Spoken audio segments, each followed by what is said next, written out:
Hello बच्चों, चलो आज सबका स्वागत है आज की अपनी इस केमिस्ट्री क्लास में। देखो हम लोग का चैप्टर चल रहा था ठोस अवस्था, और ठोस अवस्था में आज हमको पढ़ना है क्रिस्टल दोष के बारे में, यानी कि ठोसों में अपूर्णताएं, या इसी को बोलते हैं क्रिस्टल दोष, यानी कि इनपरफेक्शंस ऑफ सॉलिड, या इसी को हम बोलते हैं क्रिस्टल डिफेक्ट। तो चलो जानते हैं कि क्रिस्टल दोष क्या होते हैं।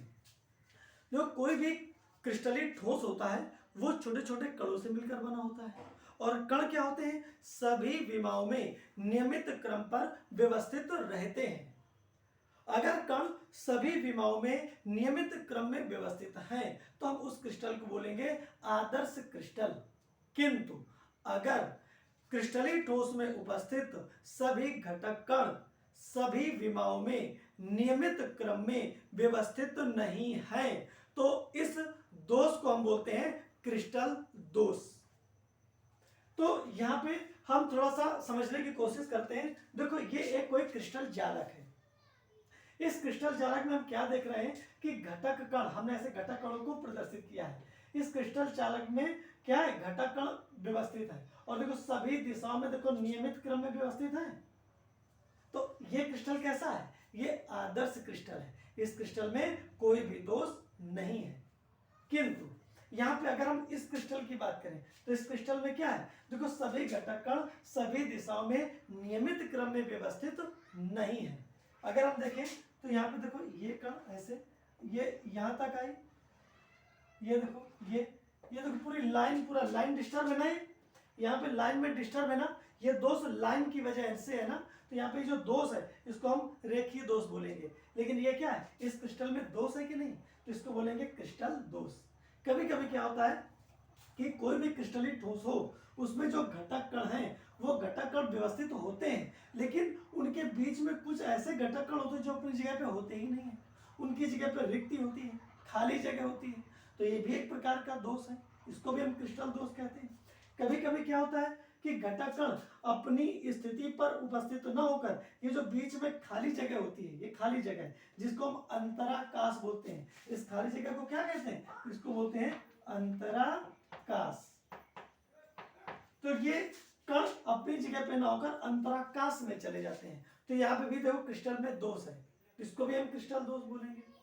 कभी कभी क्या होता है, आयनिक क्रिस्टल होता है। आयनिक क्रिस्टल धन और ऋण आयनों से मिलकर बना होता है, और उनमें हम क्या देखते हैं, कभी कभी धनान और ऋणान अपनी जगह पे है ही नहीं, उनकी जगह पे रिक्ति है।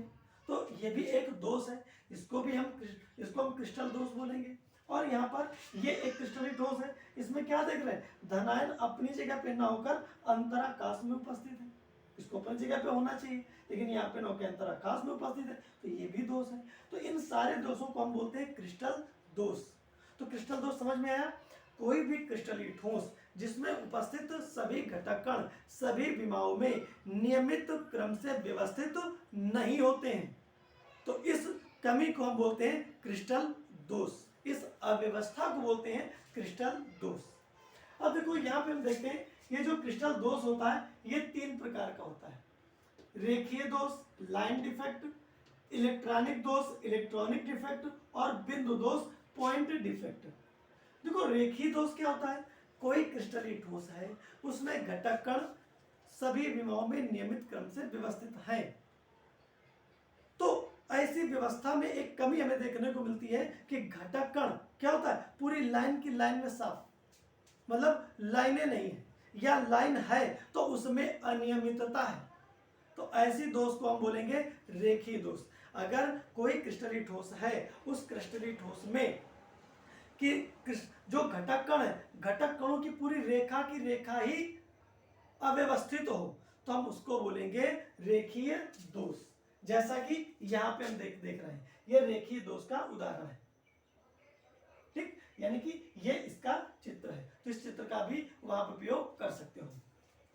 फिर दूसरा था इलेक्ट्रॉनिक दोष। वैसे इलेक्ट्रॉनिक जो है दोष जो है वो क्रिस्टल दोष की श्रेणी में नहीं आता है, क्योंकि यह आंतरिक समस्या है किसी क्रिस्टल की, कि उसमें दोष नहीं है लेकिन बाद को किसी कारणवश दोष उत्पन्न हो गया। तो इसमें होता क्या है कि कुछ पदार्थ होते हैं, जैसे सिलिकॉन होता है, जर्मेनियम होता है, तो कुछ पदार्थ होते हैं जिनमें मूल अवस्था में मूल अवस्था में सभी इलेक्ट्रॉन क्या होते हैं, सुव्यवस्थित होते हैं, सभी विमाओं में मतलब अपनी व्यवस्था में सुव्यवस्थित होते हैं। लेकिन जब हम उस पदार्थ को गर्म करते हैं या उस पदार्थ को ऊर्जा मिल जाती है तो क्या होता है, यही इलेक्ट्रॉन उत्तेजित हो जाते हैं और उत्तेजित होकर क्या होता है, होते अपनी स्थिति से को छोड़कर दूसरी स्थिति में पहुंचते हैं और बिखर जाते हैं, और हो सकता है कि वो अपने तत्व से बाहर भी निकल जाए। तो ऐसी स्थिति में जो दोष उत्पन्न होता है उसको हम बोलते हैं इलेक्ट्रॉनिक दोष। और ये दोष उत्पन्न होता है किसमें, सिलिकॉन और जर्मेनियम में। शुद्ध सिलिकॉन और शुद्ध जर्मेनियम में ये इलेक्ट्रॉनिक दोष उत्पन्न होता है। इलेक्ट्रॉनिक दोष समझ में आया।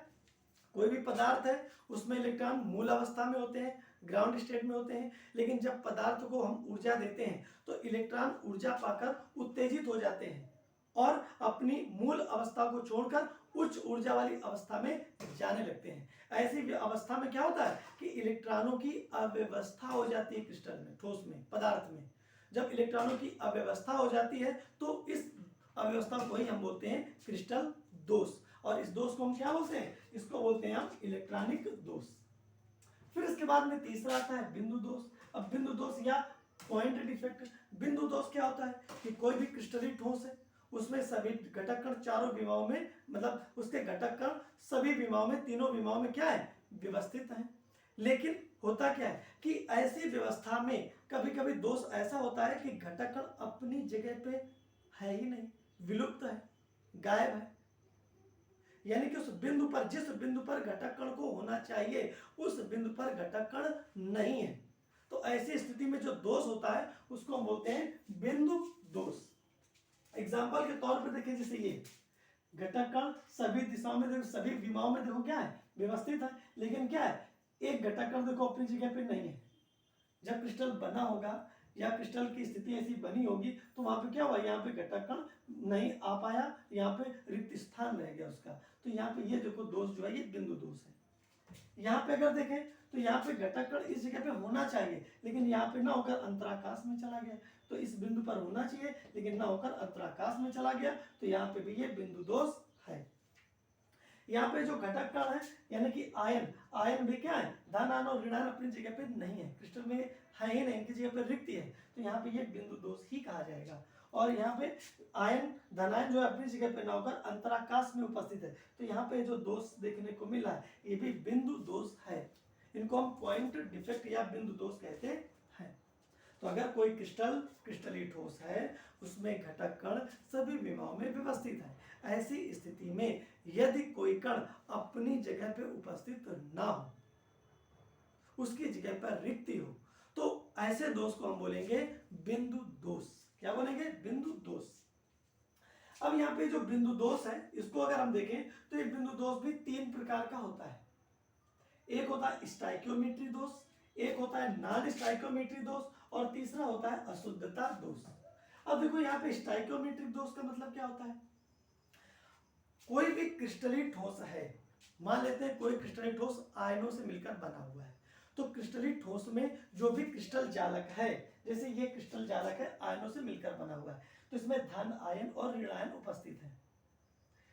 अब इसमें जितने धनायन हैं उतने ही ऋणायन भी उपस्थित हैं, यानी कि धन आयन और ऋणायनों का अनुपात कैसा है, स्थिर है। तो अगर किसी क्रिस्टल में ऐसा बिंदु दोष हो जिसमें क्रिस्टल जालक में उपस्थित धनायनों और ऋणायनों का अनुपात स्थिर हो, तो ऐसी स्थिति में जो दोष होता है उसको हम बोलते हैं स्टाइकियोमेट्रिक दोष, यानी कि धन आयन और ऋण आयन का अनुपात समान होना चाहिए। ऐसी स्थिति में जो दोष होगा उसको हम बोलेंगे स्टाइकियोमेट्रिक दोष। लेकिन अगर ऐसा दोष ना हो, अगर धन आयन और ऋण आयन का अनुपात एक जैसा ना हो, तो क्या होगा, अगर धन आयन और ऋण आयन का अनुपात निश्चित नहीं है, बराबर नहीं है, तो ऐसी स्थिति में जो दोष होगा उसको हम बोलेंगे नॉन स्टाइकियोमेट्रिक दोष।